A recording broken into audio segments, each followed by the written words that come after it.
freezing, just restart it. Okay, but تفضل.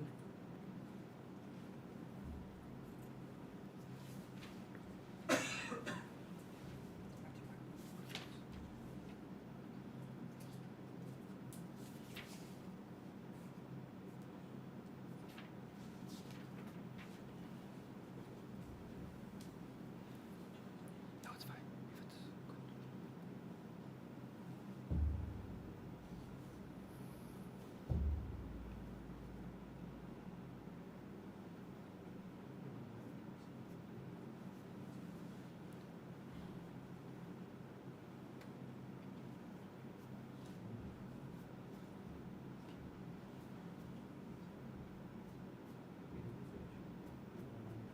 Are we on? Bismillah, alhamdulillah, wa salatu wa salamu ala rasulillah wa ala alihi wa sahbihi wa man wala amma ba'd. Assalamu alaikum wa rahmatullahi ta'ala wa barakatuh. Innal hamdalillah nahmaduhu wa nasta'inuhu wa nastaghfiruh wa na'udhu billahi min shururi anfusina min sayyiati a'malina. Man yahdihillahu fala mudilla lahu wa man yudlil fala hadiya lahu. وأشهد أن لا إله إلا الله وحده لا شريك له وأشهد أن محمدا عبده ورسوله صلى الله عليه وعلى آله وأصحابه أجمعين. فإن أصدق الحديث كتاب الله وخير الهدي هدي محمد صلى الله عليه وسلم وشر الأمور محدثاتها وكل محدثة بدعة وكل بدعة ضلالة وكل ضلالة في النار. أعاذنا الله وإيانا من النار. May Allah Azza wa Jalla protect myself and yourself from the hellfire. Ameen.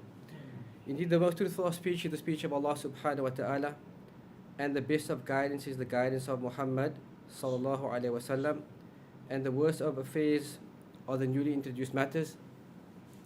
And each and every single newly introduced matter is a bid'ah, and each and every single bid'ah is a misguidance, and all the misguidances are in the hellfire. We ask Allah Azza wa Jal for afiyah and as-salama from the nar. Ameen ya Rabb. Wallahi alhamd, we've gathered once again for the sake of seeking knowledge of our religion. Wallahi alhamd. And we ask that Allah Azza wa Jal writes us a full reward. Ameen. That He writes us the reward from amongst, as the Prophet ﷺ said, Man salaka tariqan yaltamisu fi ilman sahhara Allahu lahu bihi tariqan ila al-jannah.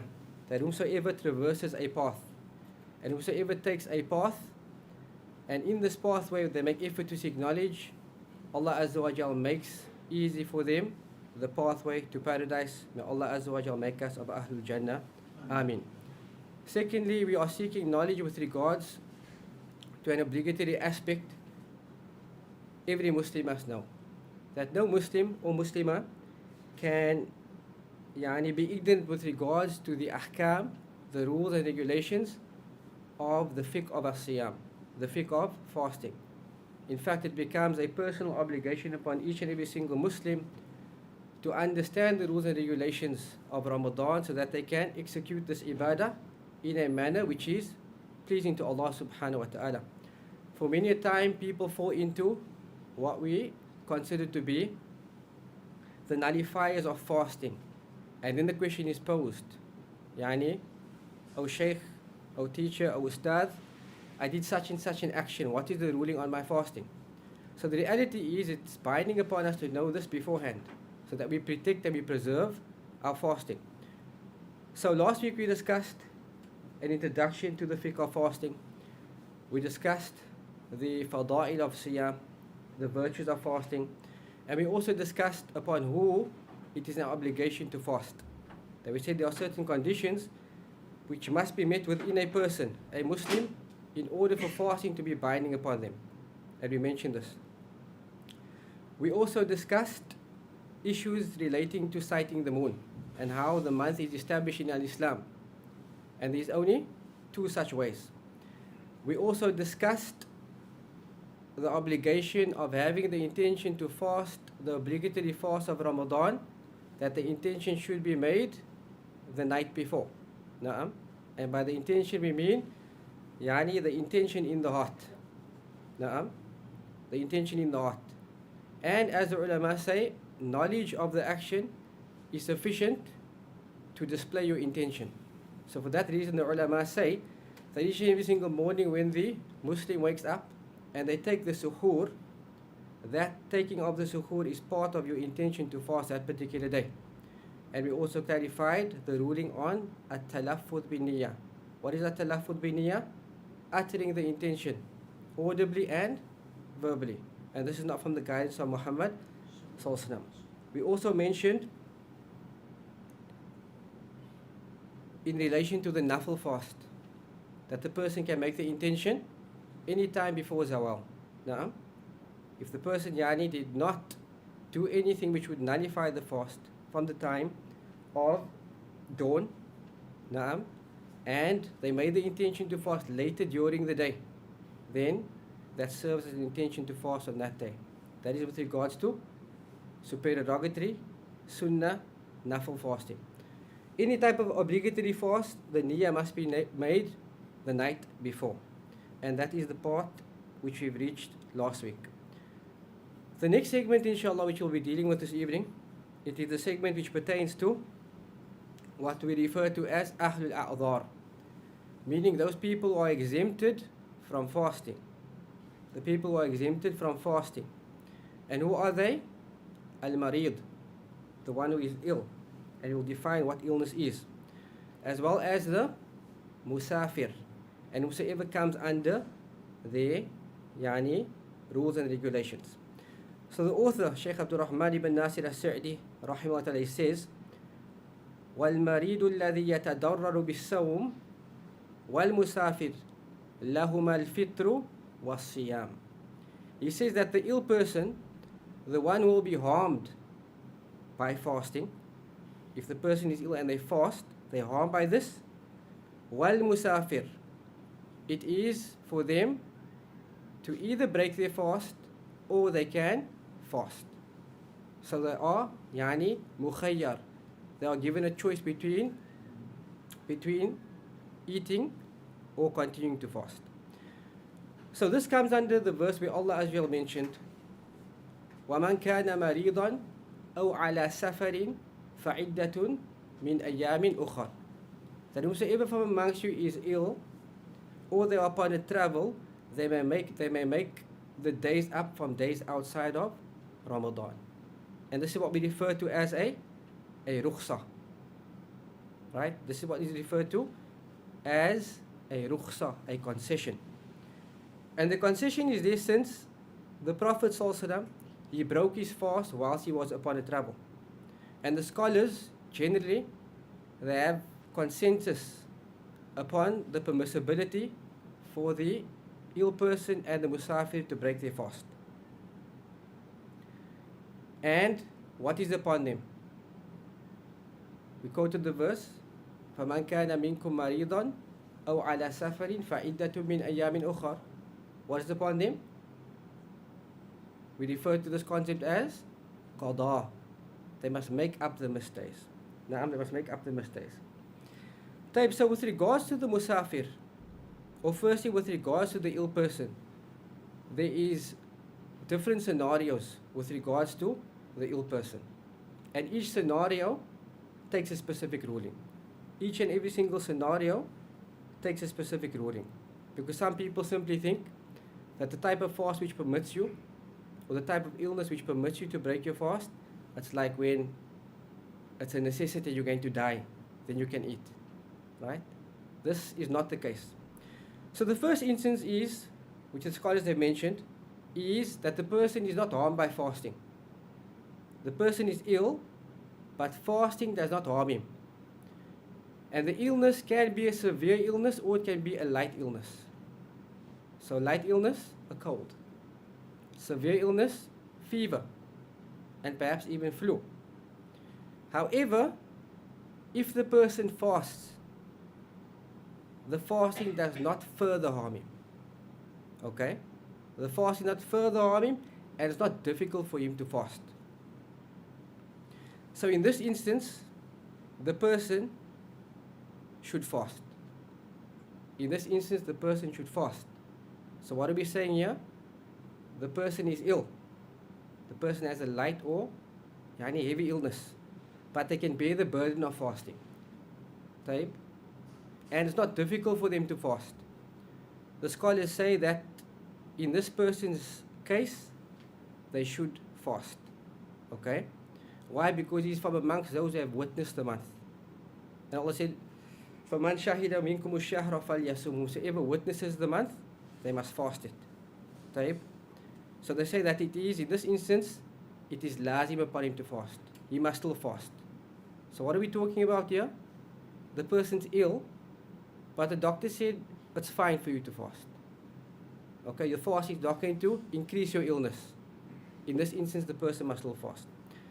The second instance is that the fasting becomes difficult for the person. Fasting is difficult for the person, however, it doesn't harm himself. So fasting is difficult for the person, but it doesn't further harm himself. They say in this instance, it is sunnah for the person to break their fast. Okay? So fasting is difficult, but it's not going to harm the person. They say in this instance over here, the sunnah is for the person to break his fast. Na'am? Because Allah Azza wa Jal said, يُرِيدُ اللَّهُ بِكُمُ الْيُسْرَ وَلَا يُرِيدُ بِكُمُ الْعُسْرَ.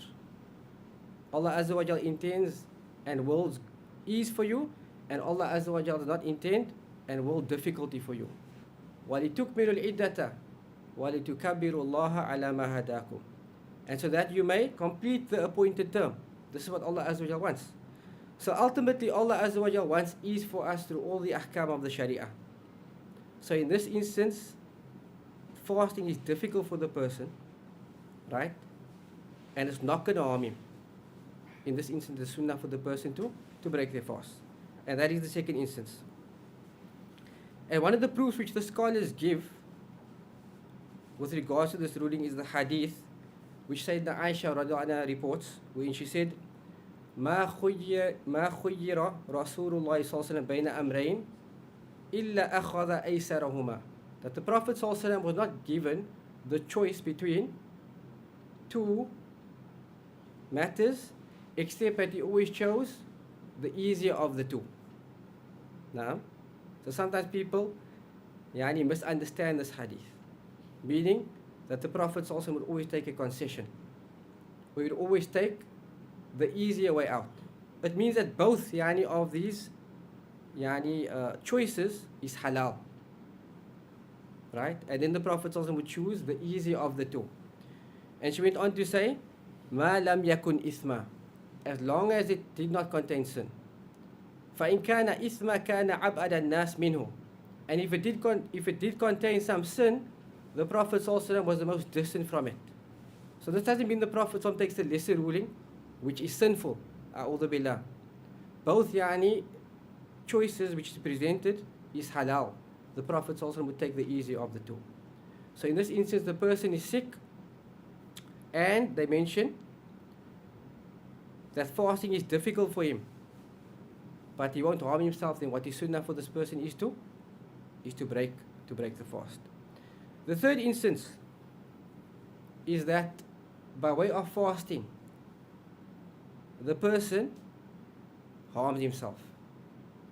The person harms himself by fasting. And this sometimes we see that a person on his deathbed, they say, "Nee, jy moet puasa." And this is out of the eagerness of the people to fulfill this wajib. Especially in Cape Town, what we've experienced is that people can be going through very difficult illnesses, wherein they be given the concession to break the fast, but now they want to fast. However, in certain circumstances, it could become wajib for you to break your fast. And this is the instance where in fasting, it causes harm to the person's health. وَيَتَأَخَّرُ الْبُرْ, and the person's recovery will be delayed. أو زيادة المرض, or the person's illness is increased if he fasts. Or he fears destruction for himself, being that this could cause a person to die. In this instance, it is wajib for the person to break their fast. Why Allah Azza wa Jal said, وَلَا تُلْكُوا بِأَيْدِيكُمْ إِلَى تَهْلُكَ. Do not be a means for your own destruction. Do not throw yourself into harm's way to cause and be the reason for your own destruction and possibly yani, the cause for your own death. Because one of the maqasid, one of the goals of the Sharia is preservation of nafs, preservation of life. And that's why we understand in certain circumstances, which is defined to be as darura, necessity, if you are hungry and that hunger will lead you to death, what's a classical example? Eat anything, right? Eat swine. If only swine is present, you eat it, but you shouldn't eat to your full. You should eat just enough, right? Just enough to survive. So you can't eat until you get, as they say, lekker. So this is the three circumstances, and every circumstance has a ruling. Let's go over the first one. And if you're not going to write, we're not going to remember. You'll have to go back to the video. The first is that the person is not harmed by fasting. In the sense that the person has an illness, and the fasting is not going to increase his illness. What's upon this person? You can almost say it's like wajib, he must still fast. It's not a way out for him. The second instance is it's difficult for the person to fast, but it's not going to harm the person. In this person's instance, it is sunnah for him to fast. Right? It is sunnah for him to fast, and they say it is sunnah for him to break his fast, and it is detested for him to fast. It's makruh. So even if this person fasted, his fasting is still accepted, but it is makruh. And the third instance is, we said, is that the person is harmed by the fasting, and then this will be wajib upon him to break the fast. Taib. So Allah Azza wa Jal said, يُرِيدُ اللَّهُ بِكُمُ الْيُسْرَ وَلَا يُرِيدُ بِكُمُ الْأُسْرَ. Allah Azza wa Jal wants ease for you, and He doesn't want difficulty for you. So from amongst the ways Allah Azza wa Jal made it easy for the Muslim nation to fast, it is given concession to the marid and to the musafir. فَمَنْ كَانَ بِنْكُمْ مَرِيضًا أَوْ عَلَى سَفَرٍ فَعِدَّةٌ مِنْ أَيَّامٍ أُخَرٍ. Whosoever from amongst you is ill, or they are upon a travel, they must make up days from outside the days of Ramadan, which is qada. So the second person is the traveler, the musafir. And there is a hadith of the Prophet ﷺ wherein he said, لَيْسَ مِنَ الْبِرِّ الصِّيَامُ فِي سَفَرٍ. That is not considered to be piety to fast whilst upon travel. So if you take this hadith upon face value, it means any type of travel and you fast and you are sinful. Correct? This is one hadith in the Bab. This is one hadith with regards to the chapter of fasting and the traveling. There are many other hadith. So this hadith must be understood in its proper light. So with regards to the musafirin, who are the musafirin? Traveler. Okay? There are different instances. And the scholars give 4 instances with regards to the traveler. The first being that the person who travels, it is the same for him whether he fasts or he breaks his fast. Meaning he can bear the burden. Okay? And so he is able to fast without difficulty. In this person's instance, it is better for him to do what? To fast. So the person travels, and the person doesn't have difficulty when he travels, to continue fasting. And this differs from person to person. In this person's instance, it is wajib upon him to fast. Okay? For what reasons? The scholars say, firstly, لِأَنَّهُ أَسْرَعُ لِإِبْرَاءِ ذِمَّةٍ. It is better for him to basically fulfill his wajib. Because when you delay it, what happens? The qada becomes delayed. So to fulfill it, then you freed your neck from the responsibility of that fast. That's number one. Number two, it is ashal al mukallaf ghaliban. It is easier for the person who is duty bound in most circumstances, because he is fasting also with the people. Now, easy to fast, but now you have 3-4 days to make up. It's difficult, and for this reason, people delay it. Now, and they say, if the person fasts in the month of Ramadan, then he has fasted in a time which is more virtuous. Naam. The person who, of course, fulfills the days in the month of Ramadan has fasted in the month of Ramadan. And if you make qada outside of Ramadan, you fulfill the wajib, but it cannot be as virtuous as fulfilling it in Ramadan. So for this reason, it is better for the person to fast. And this is based upon the hadith of Abi Darda, wherein he said, خرجنا مع النبي صلى الله عليه وسلم في بعد أسفاره في يوم حار.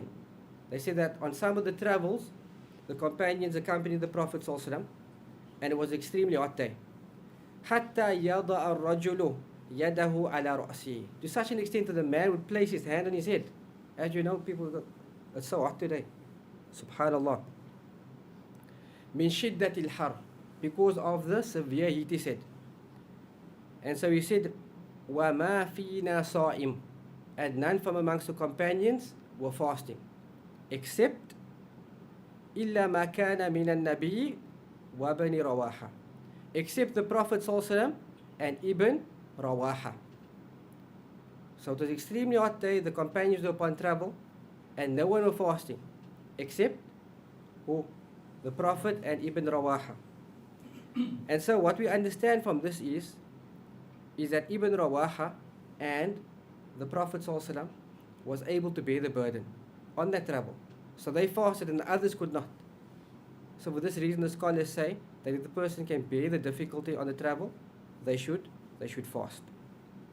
Another hadith in relation to this topic is the hadith of Jabir, when he said that they went out to the Prophet ﷺ Am al-Fath. What is Am al-Fath? The year of the conquering of Makkah.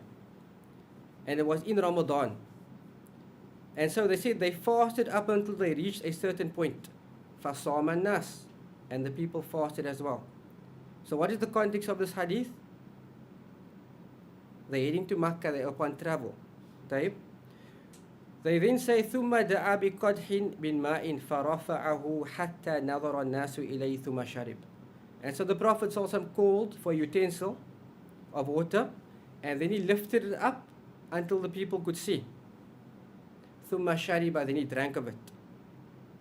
فَقِيلَ لَوْ بَعْدَ ذَلِكَ, it was then said to the Prophet ﷺ thereafter, إِنَّ بَعْضَ النَّاسِ قَدْ صَامَ فَقَالَ أُولَٰئِكَ الْأُصَاةُ أُولَٰئِكَ الْأُصَاةُ.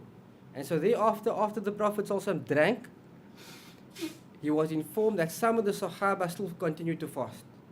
And so the Prophet ﷺ then said, those are from amongst those who have disobeyed, those are from amongst those who have disobeyed. Taib. So how do we understand this in context?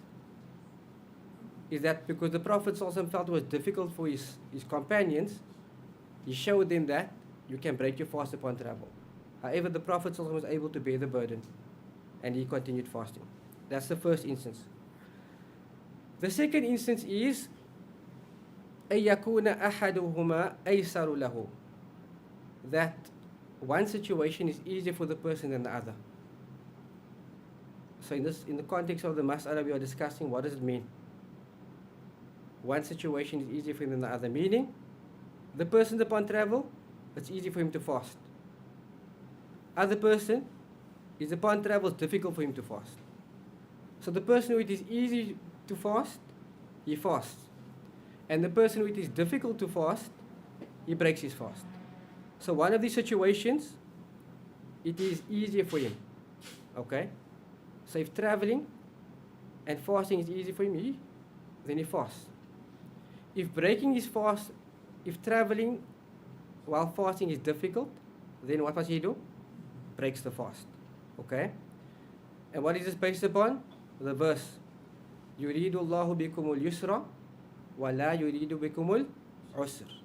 Allah Azza wa Jal wants ease for you, and Allah Azza wa Jal does not want difficulty for you. That's why when we look at fasting, people like, you have to abstain from all these things, food and drink and our desires and all of these things. Why did Allah Azza wa Jal legislate this? Allah Azza wa Jal says Allah Azza wa Jal wants ease for us, and He doesn't want difficulty for us. That in the Sharia, whatever Allah Azza wa Jal legislated, there is a type of difficulty found in it, but it's something which we can bear. لا يكلف الله نفسا إلا وسعها. Allah does not burden a soul beyond its capacity. So that's the ruling concerning the second person. Na'am. And they also use the hadith that the Prophet was not presented with two situations, except that he chose the easier of the two, as long as it was not sin. And if it contains sin, the Prophet ﷺ would have been distant from it. Naam. A hadith also which makes this ruling clear is the hadith of Sa'id al-Khudri, when he said that we went out with the Prophet ﷺ on an expedition, a battle, jihad fi sabilillah, in the month of Ramadan. And so they said, فَمِنَّا الصَّائِمُ وَمِنَّا الْمُفْتِرُ. And from amongst us were those who were fasting, and from amongst us were those who did not fast. And then he mentions, وَلَا يَجِدُ الصَّائِمُ عَلَى الْمُفْتِرُ. And the one who was fasting never frowned upon the one who was not fasting. And he says, وَلَا الْمُفْتِرُ عَلَى الصَّائِمُ. And nor the one who broke his fast frowned upon the one who was fasting. And they said, يَرَوْنَ أَنَّ مَنْ وَجَدَ قُوَّةً فَصَامَ فَإِنَّ ذَلِكَ حَسَنٌ. That whosoever had the ability to fast, they fasted. And they saw that to be good. وَيَرَوْنَ أَنَّ مَنْ وَجَدَ ضَعْفًا فَأَفْطَرْ فَإِنَّ ذَلِكَ حَسَنٌ. And whosoever became weak upon travel in the 8th, they saw that also as fine and no problem with it.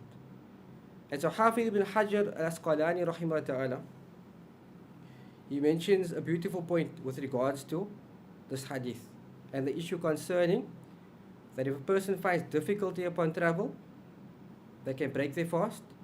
And if the person also is upon travel, and he can fast, he continues to fast. He says, وَهَذَا التَّفْصِيلُ هُوَ الْمُعْتَمَدُ وَهُوَ نَصٌّ رَافِعٌ لِلنِّزَاءِ وَاللَّهُ أَعْلَمُ. He says that this distinction that is made by the companions, he says هذا هو التفصيل, that this is the explanation behind the matter, and it is the relied upon view which lifts all difference of opinion, and Allah Azza wa Jalla knows best. So what are we saying? You're upon travel. Is it sinful to fast? No. If you are able to fast, you fast. If you're upon a travel and it's difficult for you to fast and you break your fast, no sin upon you. You with me? And that's what Ibn Hajar rahimahullah says. The third instance is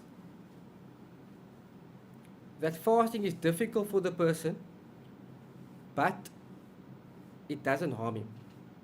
So fasting is difficult, but it's not going to lead him to an illness and so on and so forth. They say in this instance, it is better for the person to break his fast. It's better for the person to break his fast, and it is makruh for him to fast. That type. So the person, it's difficult for him to fast while upon travel, but he's not going to harm himself by this. Then in this instance, the scholars say, فَالْأَفْضَلُ الْفِطْرِ. It is better for him to break his fast, and it is makruh for him to fast. And this is where the hadith comes up, which we quoted in the beginning, where the Prophet said, لَيْسَ مِنَ الْبِرِّ الصَّوْمُ فِي سَفَرٍ. That is not considered to be piety to fast whilst upon travel. So this is in the circumstance where it's difficult upon the person to fast whilst he is upon travel. And in the context of this narration, Jabir ibn Abdullah mentioned that we were with the Prophet ﷺ fi safarin. We were with the Prophet ﷺ upon a travel. And so we saw zihaman wa rajulan qad dhulila alayh. And we saw a person who was in difficulty. فَقَالَ مَا هَذَا. And so it was asked, what is the matter with this person? قَالُوا صَائِمٌ. They said this person is fasting. So they're upon travel, the person's fasting. The Prophet said, لَيْسَ مِنَ الْبِرِّ الصَّوْمُ فِي سَفَرٍ.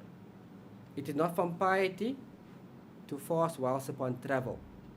So this is one hadith in the bab, in this chapter of fasting and the traveler. This is one hadith.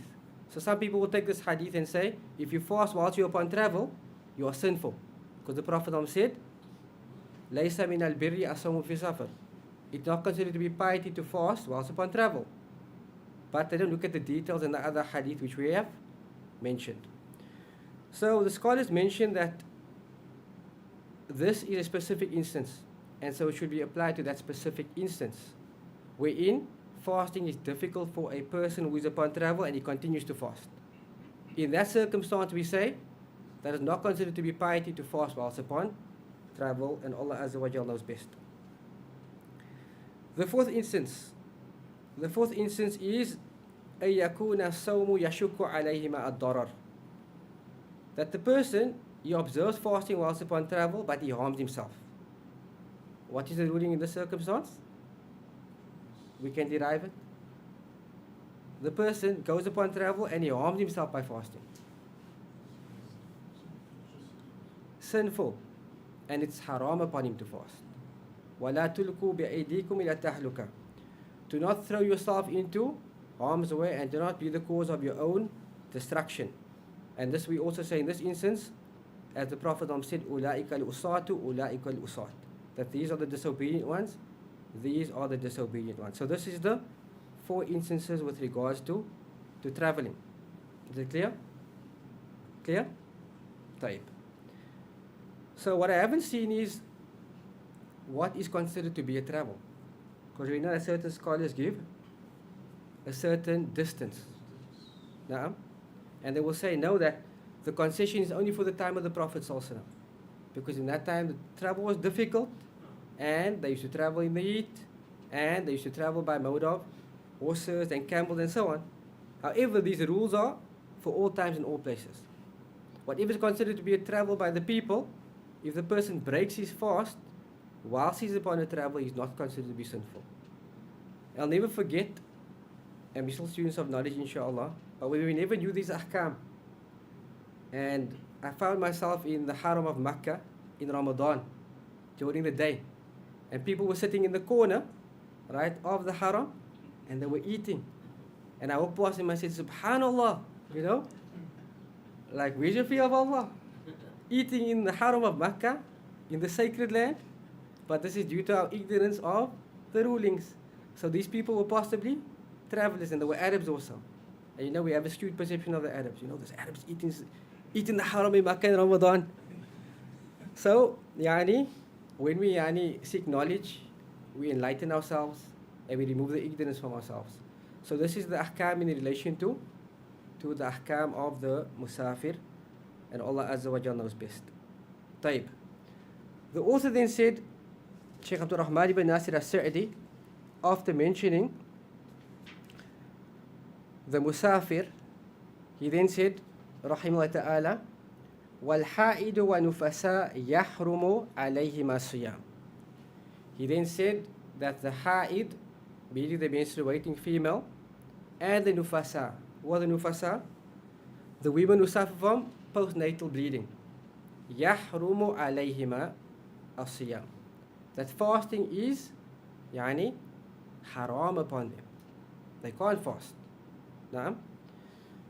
And this is based upon the hadith wherein the Prophet said, أَلَيْسَ إِذَا حَاضَتْ لَمْ تُصَلِّي وَلَمْ تَصُمْ. Wherein the Prophet also described the women as deficient in the deen. Right? Deficient in the deen. That's what the Prophet said. And he is أَعْدَلُ النَّاسِ. He is the most just of people. So today people say they want to criticize this hadith because it portrays the Prophet as a frowning upon women.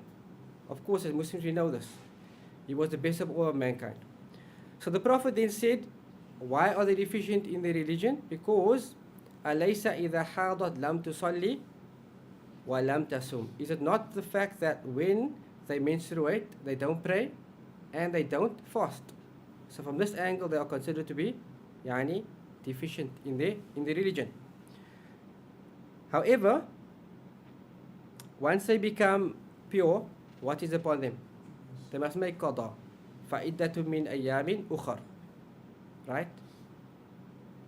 For on the authority of Mu'adha al-Adawiyya قالت سألت Aisha.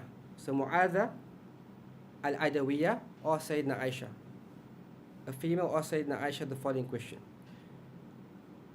فَقُلْتُ مَا بَالُ الْحَائِدِ تَقْدِي الصَّوْمَ وَلَا تَقْدِي الصَّلَاةِ. She said, why does the menstruating female make qada of fast but not of salah? So Sayyidina Aisha's response, it's a heavy response. And this shows you yani, the belief system of the Sahaba. Because today, yani, when you call out deviant ideologies by way of certain practices that people are upon, and you link the dots, and you say that this is a type of view which is from an extremist sect, people say you are extreme because you are labeling Muslims. We are all Muslims, we believe in one Quran, we face one Qibla. But we know that the Muslims differ today with regards to the interpretation of the Quran. Naam? And we take the interpretation of the Salaf, right, the righteous predecessors, the Sahaba, the Tabi'in, Atba'u Tabi'in. And this gets thrown in our faces a lot, is that we do not follow the madhahib. And those Salafis, those Wahhabis, don't follow the madhahib. And this is incorrect.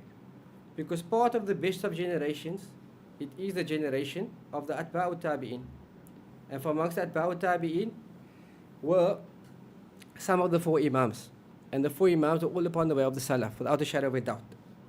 So, we follow the madhahib and we teach it, but if there's incorrect views in the madhahib which are not based upon authentic evidence, we are not bound to follow that view.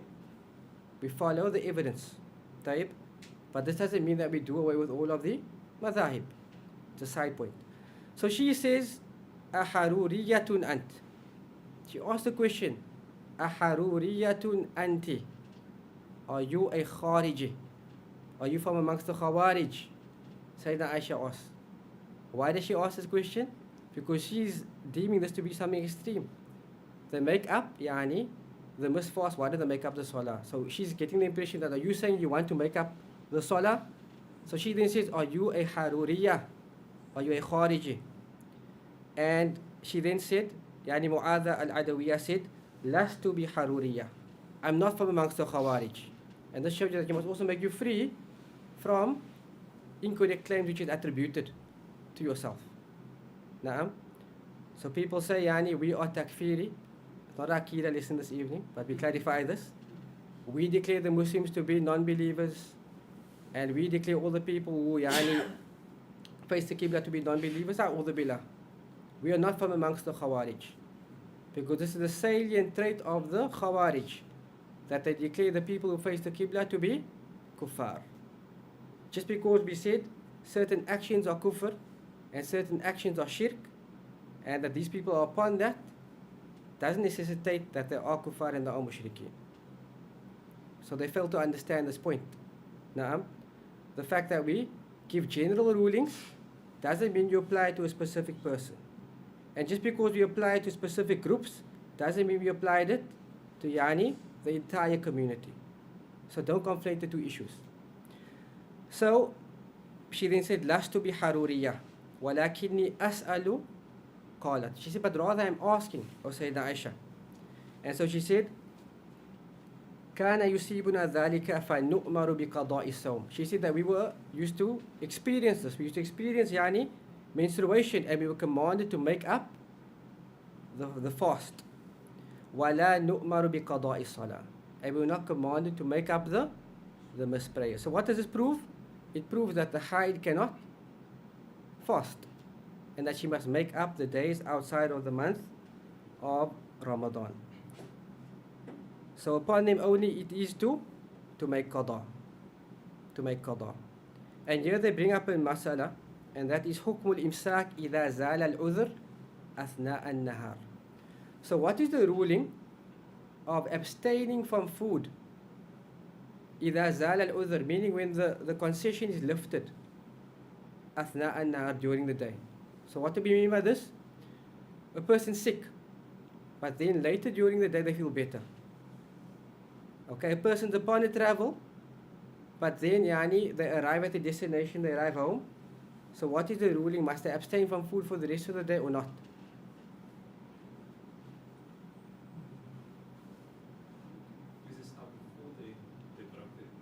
So let me explain again. The person is sick, okay, and then later on during the day they feel better. MashaAllah, they feel much better. So now they never started fasting. So now for the rest of the day, must they then abstain from food? Isn't it based on Yeah, but some scholars say that it is binding upon the people once the concession is lifted that they must abstain. For example, a lady who menstruates, okay? So menstruation stops at, say, for example, zawal time, just before dhuhr. Must she stay away from food for the rest of the day? Eh? She can eat, right? So they give an example here and they say that a lady, yani, who becomes purified after Fajr time, she can eat for the rest of the day. She doesn't have to abstain. That's the example we gave, right? Or, for example, the traveler who comes from his travel in the day.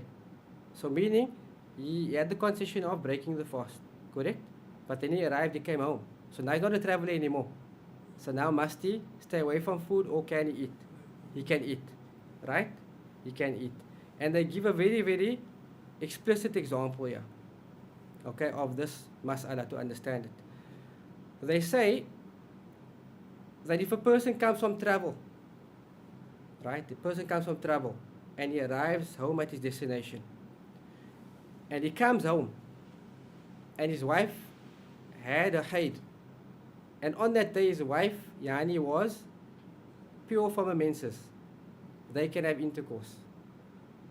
This is what they're clarifying, meaning that the rules of Ramadan and staying away from food and drinking everything else which breaks the fast does not apply to them.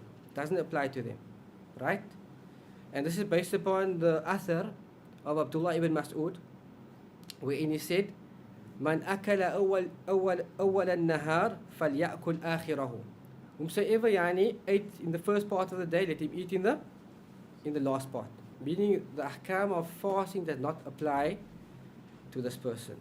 Does not apply to this person. Taib. The next masail pertains to the women folk. Taib.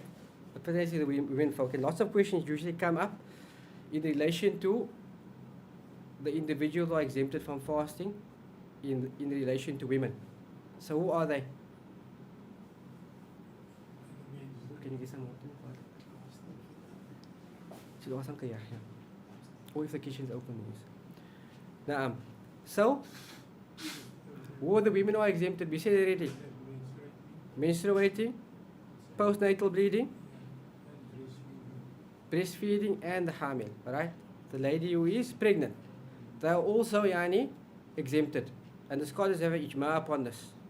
They have consensus upon the permissibility of breaking the fast for the hamil and the murdi.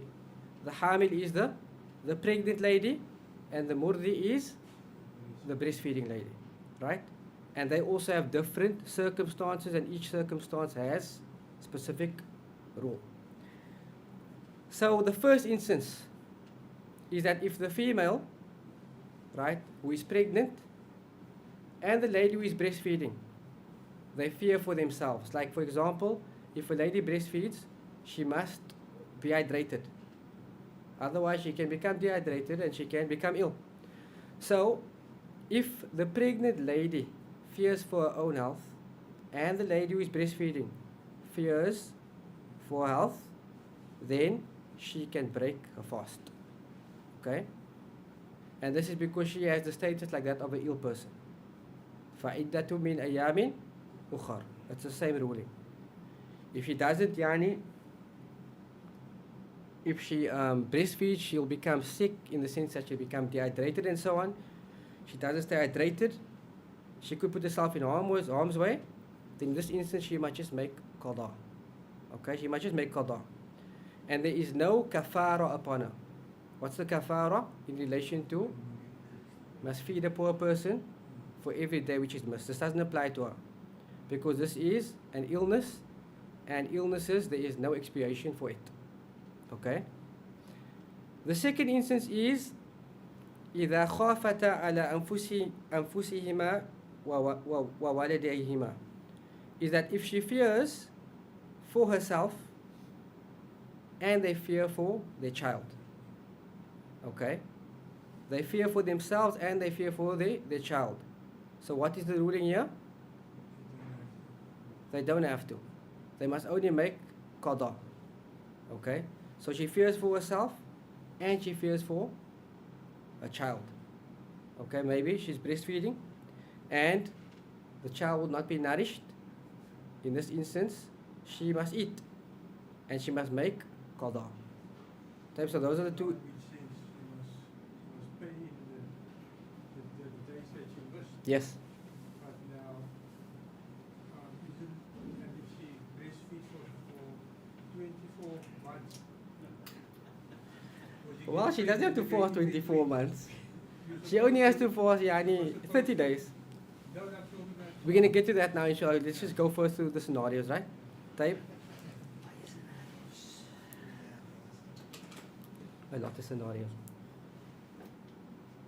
So I mentioned, write down, make notes, or go back to the video because you won't remember all of them. But once you jot it down, as I say, قيد العلم بالكتابة, preserve knowledge by writing, you go back to it, you look at it, you understand it, and so on. Type.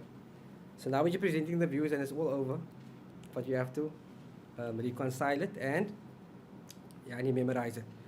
So the third instance, okay, is that they only fear for their child.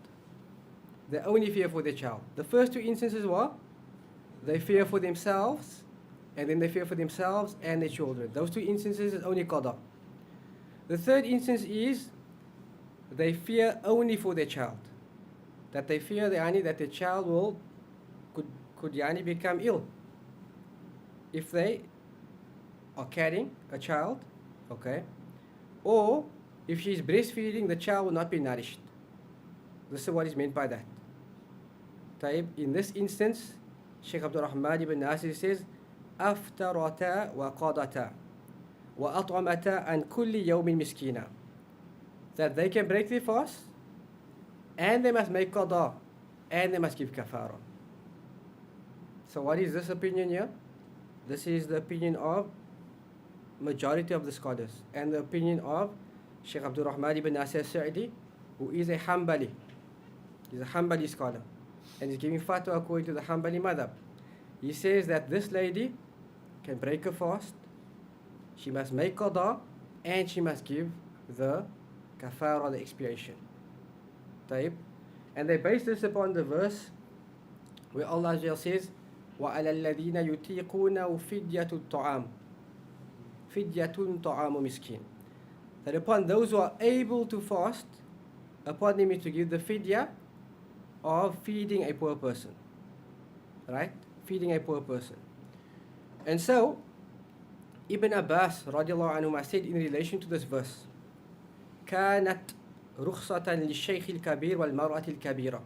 That this concession of those who were able to fast and they were given the choice, the concession was in relation to al-Shaykh al-Kabir, the big shayukh, don't have to fast. Al-Shaykh al-Kabir means what? The elderly. The elderly, right? The elderly was Shaykha al-Kabira as well, or al-Mar'at al-Kabira. Also the old lady. وَهُمَا يُطِيقَانِ الصِّيَامِ.